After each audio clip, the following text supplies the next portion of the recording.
탐사전을 온 특종입니다. 작년도 11월 달에 윤석열 김건희 부부가 재벌 회장들을 대동하고 부산 엑스포를 유치한다면서 프랑스 파리를 간 적이 있어요. 거기서 윤석열이 거하게 술에 취했었죠. 자, 삼성 이재용 회장, 또 SK 최태원 회장, LG 구광모 회장 등을 대동하고 한식당에서 술을 거하게 폭탄주를 말아먹고 언론에 크게 보도된 적이 있어요. 거기서 LG의 구광모 회장이 술자리에서 술에 취해서 쓰러졌다고 하잖아요. 또 SK 최태원 회장은 엘리베이터에서 오바이트까지 했다고 합니다. 그 큰 사건이 있었던 그 다음 날 윤석열은 이제 술에 취해서 골아 떨어져서 자고 있는데 김건희가 한 남자를 대동하고 프랑스 파리에 있는 루이비통 재단을 방문합니다. 거기 방문을 해서 갑자기 쓰러지는 큰 사건이 있었다고 합니다. 그 내용을 자세히 한번 보겠습니다.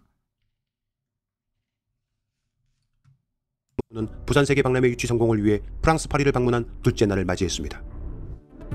그리고 다음 날 한국으로 출국해야 하는 11월 25일 오전, 이미 전날 2차에 걸쳐 폭탄주를 말아 마셔 과음을 한 윤석열 대통령은 숙소에 골아떨어져 있었다고 합니다. 그런데 김건희 씨는 파리에 있는 어디론가를 방문합니다. 그것도 혼자가 아닌 윤석열 대통령도 아닌 다른 남자와 함께 동행해서 말입니다. 프랑스 파리 중심부의 오드센 파리 인근에 프랑스 하면 떠오르는 명품 루이비통 재단이 있습니다. 바로 그곳 루이비통 재단 미술관에 김건희 씨는 한 남자를 대동하고 갑니다. 표면적 목적은 루이비통 재단에서 전시되고 있는 마크로스코 특별전을 관람하기 위한 것으로 보입니다. 하지만 윤석열 대통령이 전날 폭음으로 골아떨어져 있던 그 시각, 왜 하필이면 한 남자와 함께 나란히 그것도 바로 가까이에 서서 사진을 찍고 전시를 관람했을지는 의문입니다.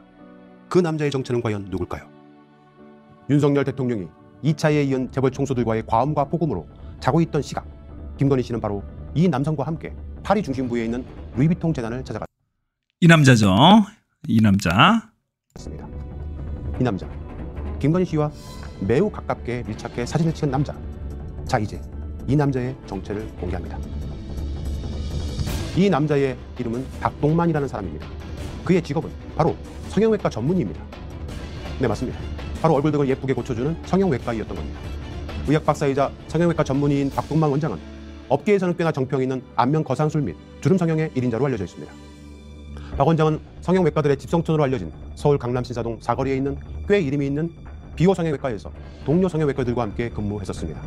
2012년부터 작년 2023년까지 그곳에서 근무했습니다. 김건희 씨가 윤석열 대통령과 결혼했던 시기인 2012년부터 말입니다. 열린공감TV 탐사전원 취재팀은 오랜 취재 끝에 박동만 원장이 김건희 씨에게 여러 차례 성형수술과 시술을 해줬다는 사실을 알게 되었습니다.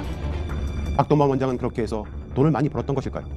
지난해 그는 비호 성형외과를 나와 단독으로 이름을 걸고 박동만 성형외과를 신사동 사거리에 개점합니다. 더욱 충격적인 것은 윤석열 대통령이 취임하자마자 2022년부터 박 원장을 대통령실 자문의로 임명했다는 사실입니다. 박 원장이 졸업한 의대 동창회에서는 동창들에게 문자를 통해 박동만 원장이 대통령 주치의직에 임명되었다고 알림 문자를 보내기도 했습니다. 대한민국 역대 대통령 주치의들을 살펴보면 박정희 대통령 당시는 내과 전문의, 전두환 당시 내분비 내과와 호흡기 내과 및 혈액종양 내과의, 그리고 노태우, 김영삼, 김대중 노무현, 이명박 대통령에 이르기까지 대부분 소화기 내과, 내분비 내과, 내과 전문의들이었습니다. 그런데 박근혜 당시에 산부인과 전문의가 주치의가 됩니다. 박근혜 전 대통령이 여성이라서 그럴 수는 있을 듯 싶습니다. 그리고 문재인 대통령 당시 다시 내과 전문의가 주치의가 됩니다. 윤석열 대통령실은 언론에 대통령 주치의는 서울대 소화기 내과 전문의 김주성 교수라고 공식 발표한 바 있습니다.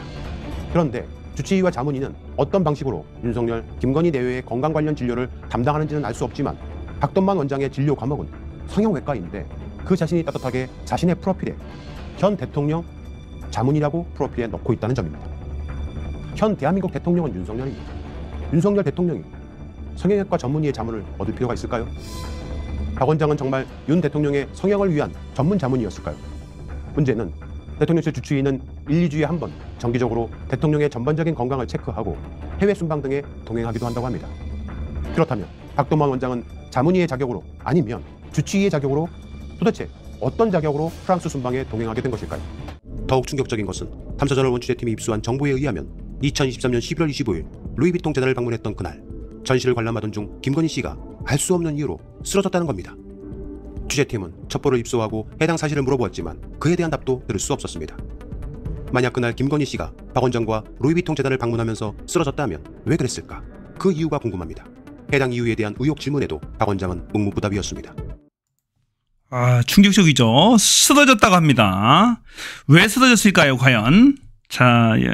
김건희는 들리는 소문에 의하면은 공황장애가 있는 걸로 알려졌어요. 또 체중도 쭉 빠져서 30kg대다라는 얘기도 들리고 있고요.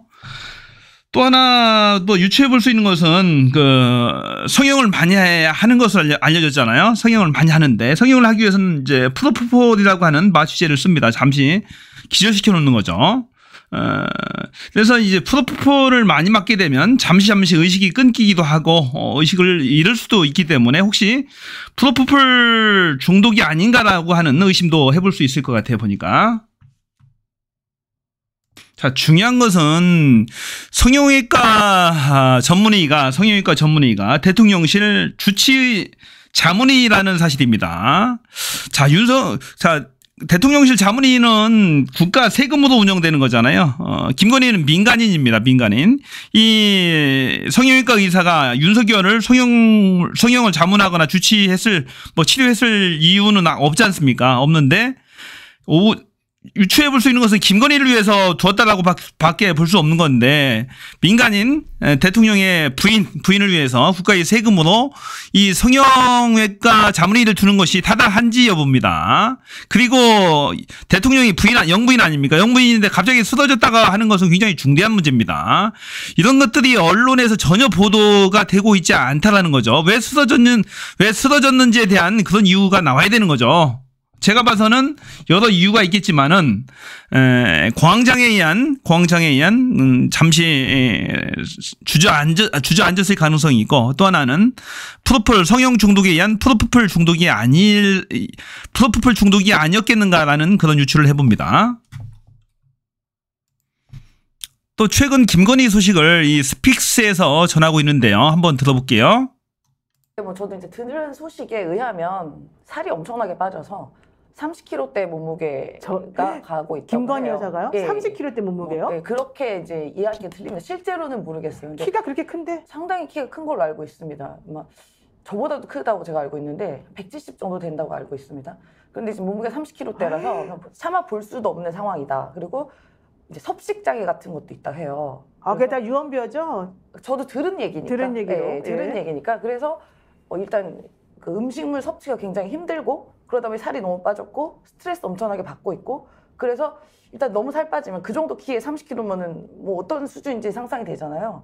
그래서 나올 수가 없는 그런 이유도 있다. 근데 왜 살이 그렇게 빠져요? 그러니까 뭐 디올백부터 양평부터 시작해서 여러 가지 특검들이 이제 죄어져 오고 있고 본인도 이제 또 외신 같은 데서도 이제 디올백이 한번 발칵 뒤집혀지면서 외신에서도 엄청나게 약간 심각하죠. 30kg까지 빠졌고 또 섭식장애, 음식물 섭취를 못한다는 얘기입니다. 이게 삼키지를 못한다는 얘기입니다. 그러니까 살이 쭉쭉 빠지는 거죠. 게다가 공황장애도 있고 우울증도 있고. 자, 진짜로 진퇴양난이네요. 보니까 몸이 완전히 엉망진창이죠. 자, 완전히 건강상의 위기가 온 것 같습니다. 보니까. 게다가 쓰러지기까지 했다는 얘기잖아요. 그러니까 공황장애에 의한 쓰러짐 아니면 프로포폴 중독에 의한 그런 쓰러짐이 아닐까 싶어요. 보니까. 또 하나 충격적인 소식, 윤석열과 김건희 사이의 커뮤니케이션, 대화조차도 거의 불가능한 상황이라는 그런 또 얘기가 있어요. 그 내용도 한번 볼게요. 아까 커뮤니케이션이 잘 안 된다고 얘기하셨잖아요. 네. 대통령하고 부인 사이에 커뮤니케이션이 안 된다 이 말씀이신가요? 와, 그래서 이제 참 촉이 좋으니까 이렇게 질문하시니까 제가 말씀을 조금만 드리면 네. 김건희 여사의 건황을 하지 않습니까? 많이들 어떻게 돼 궁금해하죠. 있는지. 예.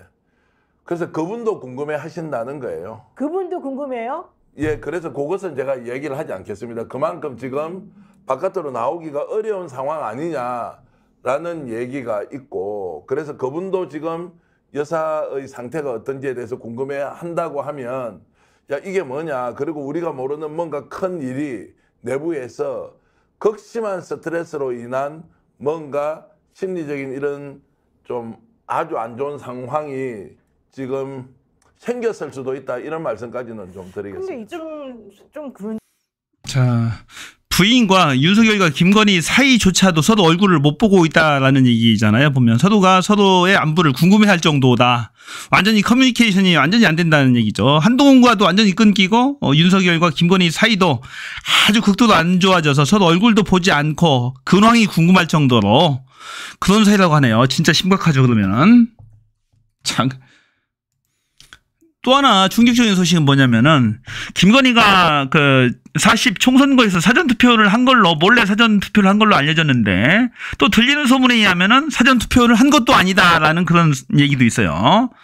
그 당시에 대통령실에서 비공개 투표를 했다라고 발표를 했었거든요. 그런데 그것조차도 믿을 수 없다라는 얘기인데 한번 그 얘기도 한번 들어볼게요. 투표도 사실 그러니까 또 공식적으로는 투표를 하러 갔다는 게 대통령실의 이제 이야기긴 한데 뭐 또 들리는 이야기로는 심지어 투표하러 간 것도 아니었다라는 것도 얘기까지 있습니다. 뭐 확실히. 자, 대단하죠. 자, 건강 상태가 그 정도면은 밖으로 나다니기가 진짜 힘들었을 거예요. 그러면은 투표를 안 했을 가능성도 상당히 많습니다. 그러나 대통령실의 공식 발표는 투표를 하러 갔다라는 게 비공식적으로 갔다라는 게 발표했잖아요. 관저 인근에서 했다, 뭐 이태원에서 했다 그런 얘기가 있었잖아요. 그래서 지금 총체적 난국인 것 같습니다. 난국인 것 같아요. 보니까는 건강 상태가 30kg 미만으로 빠지고 섭식장애, 밥도 못 먹고 우울증에 공황장애, 불면증에 쓰러지기까지 거의 완전히 좌초되기 일보 직전이다라는 얘기입니다. 지금 뭐 특검법들이 지금 통과가 돼서 지금 윤석열 최상병 특검법이 어제 통과가 됐지 않습니까? 그래서 이제 윤석열 대통령이 거부권을 행사할 것으로 보이는데 굉장한 압박이 될 겁니다. 게다가 김건희 특검법도 막 몰려오잖아요. 김건희 종합특검법. 김건희 엄마는 구속돼 있고 지 오빠도 지금 재판을 받고 있고 하기 때문에 이 심적 압박과 고통이 상당할 것으로 보입니다. 죄진 것이 많으니까 이제 불안한 거예요. 뭐 죄가 없으면 불안할 이유가 하나도 없잖아요. 죄진 게 하도 많으니까 이게 불안한 겁니다. 그래서 평소에 죄 안 짓고 잘 살아야 됩니다. 자, 오늘 김건희 관련해서 여러 소식들 특종을 같이 함께 보도를 해드렸습니다. 본 영상을 보신 여러분의 소감과 느낌을 댓글로 남겨주세요. 고맙습니다. 저는 뷰였습니다.